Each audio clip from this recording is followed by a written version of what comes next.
Good morning, students. As you all know, we were discussed about nuclear force in our previous lecture of nuclear physics. Today in lecture 3rd, we are going to discuss about the concept of mass defect. So, देखिए बेटा, अगर हम लोग बात करते हैं कि sir कोई भी न्यूक्ली है, उस न्यूक्ली के जो कॉन्स्टिट्यूएंट पार्टिकल्स होते हैं दैट आर बेटा प्रोटॉन्स एंड न्यूट्रॉन्स, और से nucleons are the constituent particles of any nucleus. So simply, suppose the mass of this nucleus is Mn and mass of proton is Mp and mass of proton is Mn. So बेटा यहाँ पर देखिए कि आपका जो इस nuclei का जो टोटल मास है वो इसके कॉन्स्टिट्यूएंट पार्टिकल्स के मास के क्या होना चाहिए, इक्वल होना चाहिए, बट एक्चुअल में ऐसा होता नहीं है. The mass of the nucleus is slightly less than the mass of its constituent particles that are protons and neutron, and this difference in the mass is called mass defect. यानी कि यहां पर जो आपका मास डिफेक्ट है del M, that would be mass of protons plus mass of neutrons minus mass of nucleus. यानी कि जो न्यूक्ली का मास है वो उसके कॉन्स्टिट्यूएंट पार्टिकल्स के मास के क्या होता है, स्लाइटली कम होता है, and this different in the masses is called mass defect. Suppose हमारे पास कोई न्यूक्लियस है बेटा, या न्यूक्लाइड है एक्स जेड ए, करेक्ट. तो यहाँ पर इस न्यूक्ली में अगर मैं नंबर ऑफ प्रोटॉन्स की बात करूं तो नंबर ऑफ प्रोटॉन्स कितने होंगे, z, क्योंकि जितना एटॉमिक नंबर होगा उतने ही कौन होंगे बेटा, नंबर ऑफ प्रोटॉन्स होंगे. एंड फिर यहाँ पर अगर मैं इसमें नंबर ऑफ न्यूट्रॉन्स की बात करूं तो नंबर ऑफ न्यूट्रॉन्स होंगे a minus z. These are the number of neutrons and these are the number of protons. So we can say that mass of z protons, तो one proton का मास कितना बेटा, Mp, तो z protons का कितना हो जाएगा, Zmp, correct, plus mass of neutrons बेटा, वन न्यूट्रॉन का मास कितना Mn, तो a माइनस z न्यूट्रॉन्स का मास कितना हो जाएगा, a minus of z into Mn, correct, minus mass of nucleus that is Mn. So this term is the mass defect of any nucleus. यानी कि कोई भी न्यूक्लियस का अगर आपको मास डिफेक्ट कैलकुलेट करना है बेटा, तो क्या करेंगे आप लोग, एक छोटा सा एग्जांपल बताता हूं आपको कि मास डिफेक्ट कैसे कैलकुलेट करना है. जैसे मान लीजिए मैंने बोला कि अल्फा पार्टिकल का मास डिफेक्ट कैलकुलेट करेंगे, अल्फा पार्टिकल का मास डिफेक्ट अपने को कैलकुलेट करना है. तो अल्फा पार्टिकल क्या होता है बेटा, 2He4. अल्फा पार्टिकल कौन होता है, हीलियम का न्यूक्लियस होता है. तो यहाँ पर जो नंबर ऑफ प्रोटॉन्स हैं वो कितने हैं, 2, और नंबर ऑफ न्यूट्रॉन्स कितने हैं, 4 माइनस 2, ये भी कितने हैं, 2 हैं. तो सर इसमें क्या करेंगे हम लोग, 2 प्रोटॉन्स का मास प्लस 2 न्यूट्रॉन्स का मास माइनस अल्फा पार्टिकल का मास कर देंगे. तो यहाँ पर अपने पास टर्म आ जाएगी कौन, आपका मास डिफेक्ट आ जाएगा. और हम लोग जो मास डिफेक्ट जो कैलकुलेट करेंगे वो अपना किसमें आएगा बेटा, AMU में आएगा. ठीक है. फर्दर बेटा एक छोटा सा टर्म है packing fraction. Packing fraction, packing fraction देखिए क्या होता है. Packing fraction is defined as the mass defect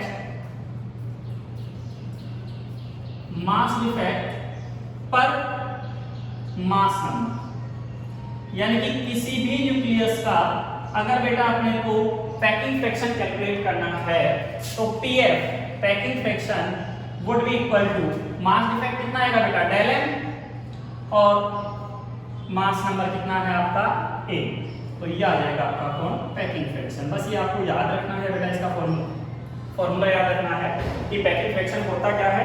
तो पैकिंग फ्रैक्शन के लिए हम लोग क्या करेंगे बेटा, किसी भी न्यूक्लियस के जो मास है उसका मास डिफेक्ट कैलकुलेट करके और उसको एटॉमिक नंबर से अगर हम लोग डिवाइड कर देंगे तो हमारे पास उस न्यूक्लियस का कौन आ जाएगा, पैकिंग फ्रैक्शन आ जाएगा।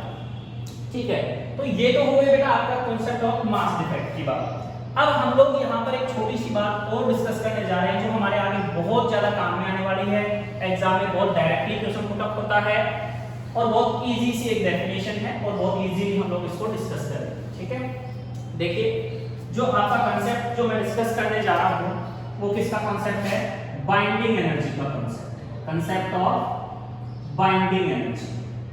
कि सर बाइंडिंग एनर्जी होती क्या है और इसको डिफाइन कैसे करते हैं। बाइंडिंग एनर्जी का कांसेप्ट देखेंगे तो देखिए बेटा हमने कोई भी एक न्यूक्लियस एज्यूम कर लिया कि सर ये हो गया अपने पास कोई न्यूक्लियस, ठीक है, ये कोई एटम है, एटम में ये हो गया आपका न्यूक्लियस में प्रोटॉन्स एंड न्यूट्रॉन्स उसके कॉन्स्टिट्यूएंट पार्टिकल्स होंगे, ये बात हमें पता है।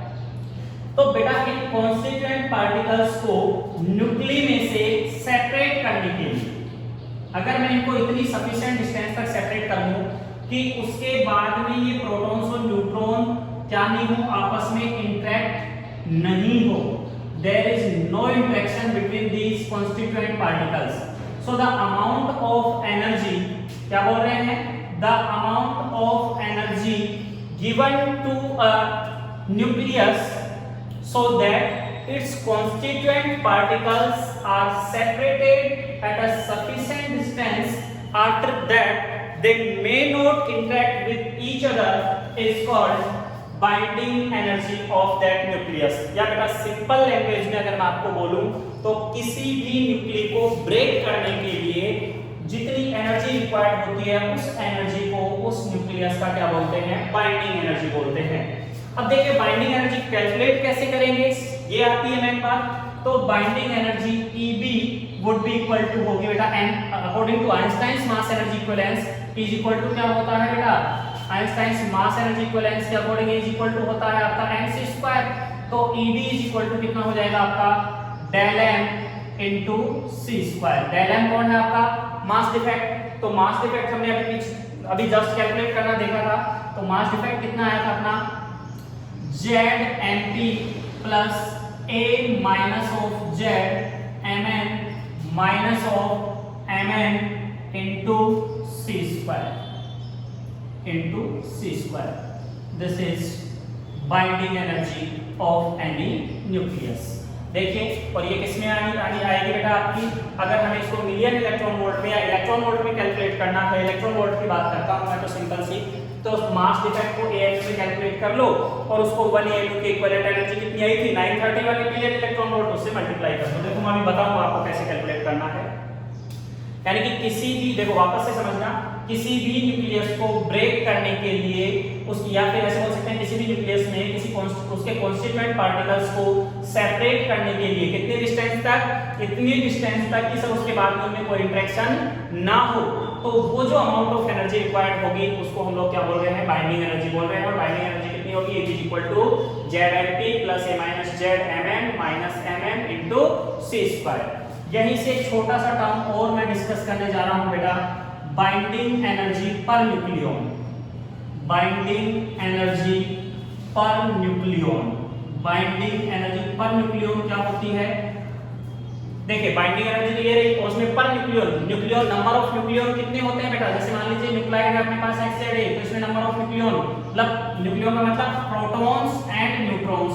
तो बेटा प्रोटॉन एंड न्यूट्रॉन कितने होते हैं, मास नंबर के इक्वल। तो किसी भी न्यूक्लियस की जो बाइंडिंग एनर्जी पर न्यूक्लियन होगी वो कितनी होगी, कि सर कोई भी न्यूक्लियस हो उस न्यूक्लियस की बाइंडिंग एनर्जी को सर उसके मास नंबर से डिवाइड कर दीजिए, क्या आ जाएगी अपने पास, बाइंडिंग एनर्जी पर न्यूक्लियन आ जाएगी। यानी कि it is the energy which is given to each nucleon, यानी कि पर न्यूक्लियन के कोटा में जो एनर्जी जा रही है ना बेटा, उसको हम लोग क्या बोल रहे हैं, बाइंडिंग एनर्जी पर न्यूक्लियन बोल रहे हैं। और बाइंडिंग एनर्जी कैलकुलेट करके उसको मास नंबर से क्या कर दीजिए, डिवाइड कर दीजिए, तो अपने पास क्या आ जाएगी, बाइंडिंग एनर्जी पर न्यूक्लियन आ जाएगी। तो यहाँ पर मैं आपको बताता हूँ कि आप बाइंडिंग एनर्जी कैसे कैलकुलेट करेंगे, 2 स्टेप में करेंगे। तो क्या बोलेंगे, process to calculate binding energy of given nucleus, to calculate binding energy of given nucleus, कोई भी अपने पास कोई न्यूक्लियस गिवन है अपने को और उसकी बाइंडिंग एनर्जी कैलकुलेट करनी है, तो फर्स्ट स्टेप देखिए, सबसे पहले स्टेप में हम लोग क्या करने वाले हैं, फर्स्ट स्टेप में कैलकुलेट मास डिफेक्ट। सबसे पहले अपने को क्या करना है, mass defect del M calculate करना है, किसमें, एएमयू में। और आप कंफर्म याद रख के चलें कि आपको मास डिफेक्ट हमेशा एएमयू में ही गिवन होगा बेटा किसी भी न्यूक्लियस का, तो आप सबसे पहले मास डिफेक्ट कैलकुलेट कर लें उस न्यूक्लियस का। फिर उसके बाद में क्या करेंगे, सेकंड स्टेप में क्या करेंगे, now multiply del M by del M, जो मास डिफेक्ट कैलकुलेट किया उसको मल्टीप्लाई कर दो बेटा किससे, 931 मिलियन इलेक्ट्रॉन वोल्ट से। तो ये जो डेल एम इंटू 931 आएगा, ये कौन आ जाएगी आपके पास, बाइंडिंग एनर्जी आ जाएगी ईबी, किसमें, इन मिलियन इलेक्ट्रॉन वोल्ट। और अगर बाइंडिंग एनर्जी पर न्यूक्लियस कैलकुलेट करनी है तो ईबी में क्या कर दो बेटा, उसके मास नंबर से ए से क्या कर दो, डिवाइड कर दो, तो आपके पास कौन आ जाएगा बेटा, बाइंडिंग एनर्जी पर न्यूक्लियन आ जाएगी। देखिए बहुत इजी सा कांसेप्ट है, इसमें कुछ ज्यादा ऐसे बर्डन वाली बात है नहीं अपने पास, है ना। तो क्या करेंगे, सबसे पहले अपन फर्स्ट ऑफ ऑल इसका मास डिफेक्ट कैलकुलेट कर लेंगे। मास डिफेक्ट कैलकुलेट करने के बाद में बेटा उस मास डिफेक्ट को किससे मल्टीप्लाई कर देंगे, 931 मिलियन इलेक्ट्रॉन वोल्ट से क्या कर देंगे, मल्टीप्लाई कर देंगे, तो अपने पास उस न्यूक्लियस की क्या आ जाएगी, बाइंडिंग एनर्जी आ जाएगी। ठीक है, नाउ इसी सीक्वेंस में बेटा हम लोग बात करेंगे binding energy curve.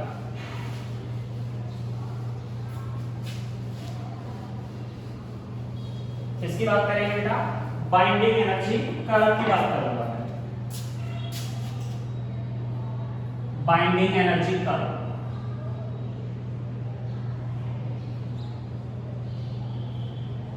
Binding energy curve ये क्या होता है बोले sir, a graph plotted between binding energy per nucleon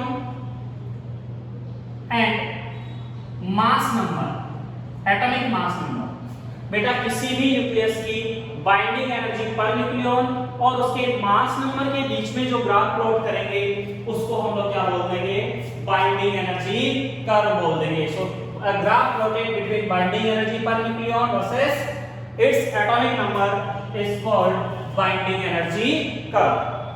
अब देखिए बेटा, जो बाइंडिंग एनर्जी कर्व है वो मैं आपको प्लॉट करना सिखाता हूं कि आपको कैसे प्लॉट करना है।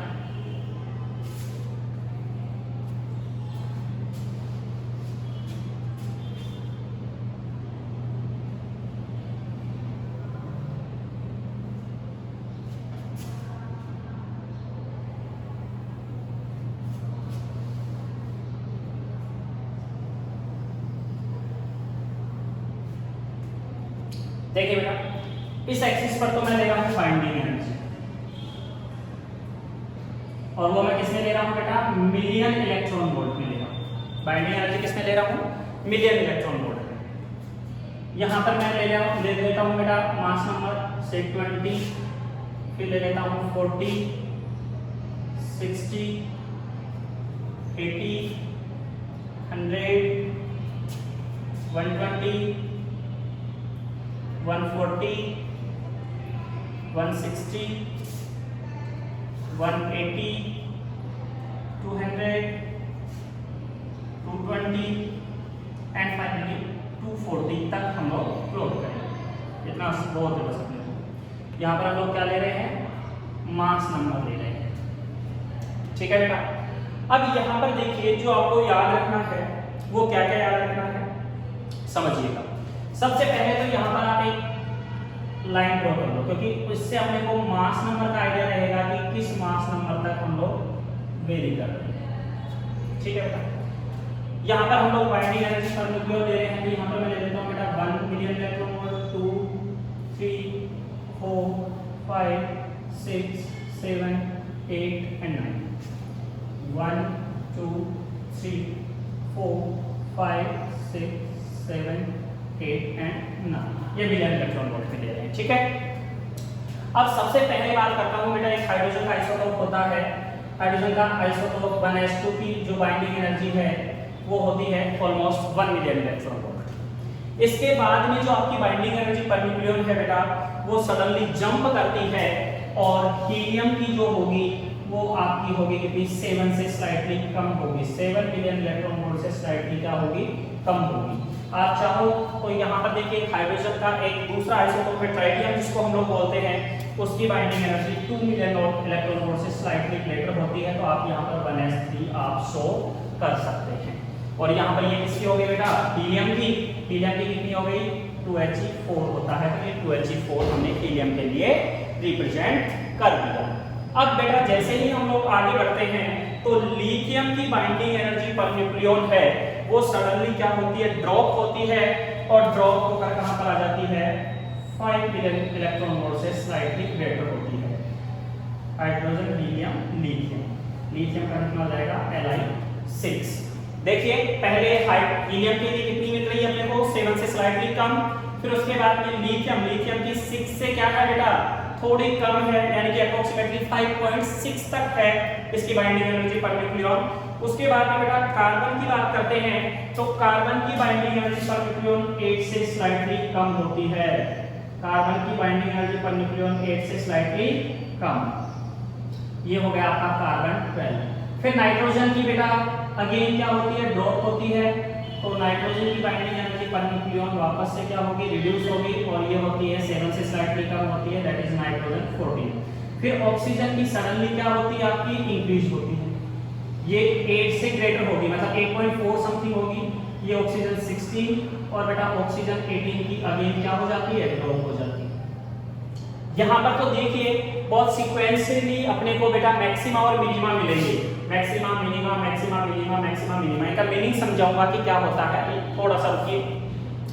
अब यहाँ से बाइंडिंग एनर्जी पर न्यूक्लियन बेटा सडनली क्या होती है, इंक्रीज होती है, और एक मैक्सिमा आएगा अपने पास 8.8 या 8.85 मिलियन इलेक्ट्रॉन वोल्ट पर, और वो जो मैक्सिमा आएगा वो किसके लिए आएगा, आयरन के लिए, और आयरन का जो मास नंबर होता है वो होता है 56, यानी कि यहाँ पर आप इस कर्व को मैच करवा दीजिए। ये आ गई किसके लिए, आयरन Fe56, 56 की बाइंडिंग एनर्जी कितनी होती है, 8.8। बीच में आप शो करना चाहें तो बीच में आप शो कर सकते हैं सल्फर, सल्फर का एप्रोक्सीमेटली कितना होता है, 32। अब उसके बाद में binding energy per nucleon iron के बाद में बेटा डिक्रीज होना स्टार्ट हो जाती है, और ऑलमोस्ट 7 मिलियन इलेक्ट्रॉन वोल्ट तक ड्रॉप हो जाती है, वो किसके लिए, यूरेनियम 238 के लिए, यूरेनियम 238 के लिए binding energy per nucleon approximately 7 से थोड़ा सा स्लाइटली ऊपर रखना है अपने को, यूरेनियम 238, और यहाँ पर आप बेटा देखें ग्राफ को आप मैच कर दीजिए, लेकिन ये डिक्रीज होता हुआ शो होना चाहिए, जैसे डिक्रीज होना चाहिए, है ना, बाइंडिंग एनर्जी पर न्यूक्लियन क्या होनी चाहिए, डिक्रीज होनी चाहिए। ये अपना कौन है, यूरेनियम 238, जिसकी स्लाइटली 7 से ग्रेटर रखनी है, और यहाँ पर देखिए मैक्सिमा, और मैक्सिमा के बाद में यहाँ से बाइंडिंग एनर्जी पर न्यूक्लियन क्या होनी चाहिए, डिक्रीज होनी चाहिए। अब बीच में बेटा आप लोग क्या करेंगे, एक दो एलिमेंट्स की बाइंडिंग एनर्जी और भी शो करनी है अपने को, तो देखिए आयोडीन की ले लेता हूँ, आयोडीन अप्रोक्सीमेटली होता है 127, तो ये हो गया अपना आयोडीन 127। उसके बाद में मैं टंगस्टन की ले लेता हूँ, टंगस्टन आपका होता है 180, तो ये लो जी सर टंगस्टन, टंगस्टन 180 पर मैंने टंगस्टन ले लिया, ठीक है बेटा। यूरेनियम कर लिया, एक मोलिब्डेनम आप शो कर सकते हैं 100 पर आएगा, ये 100 पर, ये आपका मोलिब्डेनम 100, इस तरीके से आपको कुछ एक एलिमेंट्स आपको शो कर देंगे, ठीक है। अब बोले सर इस बाइंडिंग एनर्जी कर्व आपने प्लॉट तो करना बता दिया, लेकिन सर इसका यूज क्या है, तो अगर बेटा मैं इसकी यूजेज की अगर बात करता हूँ तो देखिए हमने बोला कि जिस न्यूक्लियस की बाइंडिंग एनर्जी पर न्यूक्लियन जितनी ज्यादा होगी, कोई भी न्यूक्लियस है उसकी बाइंडिंग एनर्जी पर न्यूक्लियन जितनी ज्यादा होगी वो न्यूक्लियस उतना ही ज्यादा क्या होगा बेटा, स्टेबल होगा, यानी कि stability of nucleus, stability of any nucleus is directly proportional to the binding energy per nucleon, यानी कि बाइंडिंग एनर्जी पर न्यूक्लियन जितना ज्यादा होगा उस न्यूक्लियस को ब्रेक करना उतना ही टफ होगा। इसका मतलब किसी भी न्यूक्लियस की बेटा बाइंडिंग एनर्जी पर न्यूक्लियन जितनी ज्यादा होगी वो न्यूक्लियस उतना ही ज्यादा स्टेबल होगा। तो स्टेबिलिटी जो आपकी होगी वो डायरेक्टली प्रोपोर्शनल होगी किसकी, बाइंडिंग एनर्जी पर न्यूक्लियन के डायरेक्टली प्रोपोर्शनल होगी। ठीक है, अब यहाँ पर अगर मैं बात करता हूँ तो यहाँ पर देखिए आप लोग, मेरे को यहाँ पर कंटिन्यूअसली बेटा मैक्सिमा और मिनिमा मिल रहे हैं। मैक्सिमा इनके लिए मिल रहा है और मिनिमा मेरे को इनके लिए मिल रहा है। अगर मैं मैक्सिमा की बात करता हूँ बेटा तो मैक्सिमा मेरे को किस किस के लिए मिल रहा है, मैक्सिमा मेरे को मिल रहा है, देखिए हीलियम के लिए मिल रहा है, कार्बन के लिए मिल रहा है और ऑक्सीजन के लिए मिल रहा है, ऑक्सीजन 16 के लिए। इनके लिए मेरे को कौन मिल रहा है बेटा, मैक्सिमा मिल रहा है। फिर मैं मिनिमा की बात करूं तो मिनिमा मेरे को किस किस के लिए मिल रहा है बेटा, मिनिमा मिल रहा है मेरे को लिथियम के लिए मिल रहा है, नाइट्रोजन के लिए मिल रहा है और ऑक्सीजन 18 के लिए मिल रहा है। तो आप देखिए जो मैक्सिमा पर जो एलिमेंट्स है बेटा उन एलिमेंट्स की binding energy per nucleon minima वाले एलिमेंट्स के कंपैरेटिवली ग्रेटर है। इसका मतलब जो मैक्सिमा पर जो एलिमेंट्स हैं वो मोर स्टेबल एलिमेंट्स होंगे। ये क्या होंगे, मोर स्टेबल होंगे, क्योंकि जिनकी एलिमेंट्स की बाइंडिंग एनर्जी पर न्यूक्लियन जितनी ज्यादा होगी ना बेटा उनकी स्टेबिलिटी उतनी ही ज्यादा होगी। और जो मिनिमा वाले जो एलिमेंट्स हैं उनकी binding energy per nucleon comparatively क्या है, कम है। तो बाइंडिंग एनर्जी पर न्यूक्लियन कम है तो these elements are less stable elements. Simple सी बात आपको याद रखनी है कि सर जिसकी binding energy per nucleon greater that will show more stability and the binding if their binding energy is less than the other elements then this element will be less stable element। ठीक है, अब अगर मैं बात करता हूं कि sir periodic table में मोर स्टेबल एलिमेंट, तो मोर स्टेबल एलिमेंट देखिए यहां पर आयरन, क्योंकि आयरन की बाइंडिंग एनर्जी पर न्यूक्लियन है वो क्या है, लगभग 8.85 मिलियन इलेक्ट्रॉन वोल्ट होती है बेटा और ये सबसे ज्यादा है, मैक्सिमम है ये। राजस्थान बोर्ड की बुक में आपको निकल के लिए मिलेगा बेटा, निकल की बाइंडिंग एनर्जी पर न्यूक्लियन बोले ज्यादा होती है, लेकिन वैसे आप डेटा उठाकर देखेंगे स्टैंडर्ड बुक से तो आयरन के लिए मिलेगा आपको। तो आयरन क्या है, सभी एलिमेंट्स में कंपैरेटिवली सबसे ज्यादा स्टेबल एलिमेंट है, मोस्ट स्टेबल एलिमेंट है और इसीलिए हम लोग बोलते हैं कि अर्थ कोर जो है, अपनी जो अर्थ का जो कोर है उसमें सबसे ज्यादा मेल्टिंग फॉर्म में आयरन मिलता है, क्योंकि आयरन की स्टेबिलिटी क्या होती है, सबसे ज्यादा होती है। अब और थोड़ी आगे मैं चलकर अगर बात करना चाहूं तो अब जैसे जैसे आयरन से हम लोग आगे बढ़ते हैं तो बाइंडिंग एनर्जी पर न्यूक्लियन क्या हो रही है, ड्रॉप हो रही है या डिक्रीज हो रही है। तो इसका मतलब जो हैवी एलिमेंट्स हैं उनकी बाइंडिंग एनर्जी पर न्यूक्लियन बहुत कम होती है, इसलिए सभी एलिमेंट्स क्या होते हैं, लेस स्टेबल होते हैं, इन एलिमेंट्स की स्टेबिलिटी बहुत ही कम होती है। तो इसका मतलब हम लोग क्या बोलेंगे कि सर जितने भी हैवी एलिमेंट्स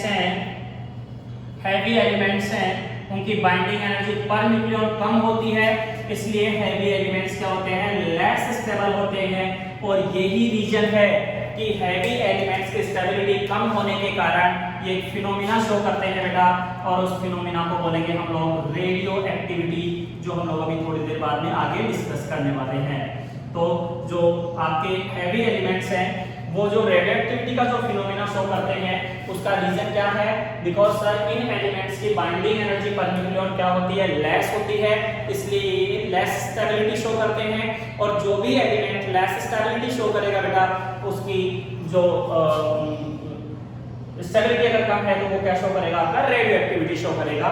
और जो फिनोमिना ऑफ रेडियो एक्टिविटी है वो मैं अभी थोड़ी देर बाद में आपसे डिस्कस करने वाला हूं।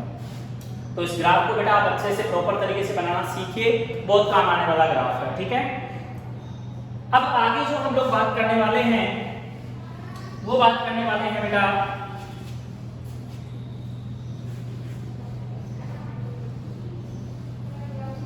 Phenomena of radio activity.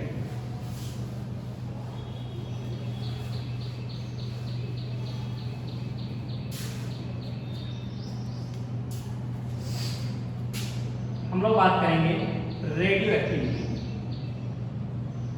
आज इसके बारे में हम लोग थोड़ा सा इंट्रोडक्शन बताता हूँ आपको इसका, और इसकी डिस्कवरी कैसे हुई उसके बारे में थोड़ा सा थ्योरेटिकली बातें करूंगा कि डिस्कवरी कैसे हुई बेटा रेडियो एक्टिविटी। देखिए बेटा 1896 में जो रेडियो एक्टिविटी का फिनोमिना था वो दिया था एक साइंटिस्ट हैं हेनरी बैक्यूरेल। हेनरी बैक्यूरेल ने सबसे पहले रेडियो एक्टिविटी का फिनोमिना बताया। इन्होंने क्या किया कि बेटा ये ओर्स की स्टडी कर रहे थे। किसकी स्टडी कर रहे थे? ओर्स की स्टडी कर रहे थे। और उस ड्यूरेशन में इन्होंने क्या किया कि एक यूरेनियम पोटेशियम सल्फेट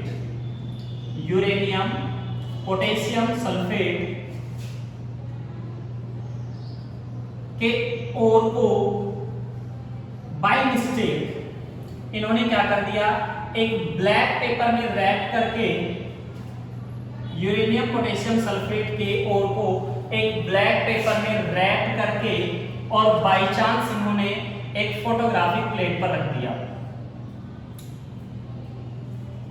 एक फोटोग्राफिक प्लेट पर रख दिया इन्होंने, ठीक है। और जब इन्होंने कुछ टाइम बाद में इस फोटोग्राफिक प्लेट को डेवलप किया तो इन्होंने ये देखा कि इस प्लेट पर इस ओर की एक शैडो बन गई, ऐसे कैसे उसकी छाप बन गई, ठीक है। अब इन्होंने ये देखा कि ये फोटोग्राफिक प्लेट पर इस ओर की ये शैडो कैसे बन रही है, तो इन्होंने इसी एक्सपेरिमेंट को again and again in the presence of light, absence of light और डिफरेंट कंडीशंस में रिपीट किया। तो इन्होंने हर बार एक ही चीज कॉमन देखी कि हर कंडीशन में उस फोटोग्राफिक प्लेट पर इस ओर की शैडो बन रही है, and that shadow is not occurred due to potassium और sulphur, the shadow is occurred due to the uranium. तो यहां से इन्होंने बोला कि यूरेनियम से स्पॉन्टेनियसली कुछ स्पेशल टाइप की रेज एमिट हो रही है, और उन रेज को इन्होंने क्या नाम दे दिया बेटा, बैक्यूरेल रेज नाम दे दिया। और इस फिनोमिना को इन्होंने क्या बोल दिया, रेडियो एक्टिविटी बोल दिया। So the phenomena of spontaneous emission of Becquerel rays is called radio activity. The phenomena of spontaneous emission of Becquerel rays is called radio activity, ठीक है। और ये जो स्पेशल रेज थी, ये रेज थी बेटा alpha, beta and gamma rays, यानी कि alpha, beta and gamma rays का ये एलिमेंट क्या कर रहा था, इमिशन कर रहा था। इसके कुछ टाइम बाद में बेटा एक साइंटिस्ट थे, हस्बैंड वाइफ थे, mister Pierre Curie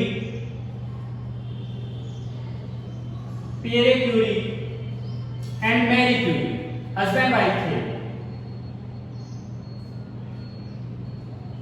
Pierre Curie and Marie Curie, इन दोनों हस्बैंड वाइफ ने 30 टन पिच ब्लेंड में से 2 मिलीग्राम एक नए रेडियो एक्टिव एलिमेंट की खोज की, that was radium, and this element was million times more radioactive than uranium।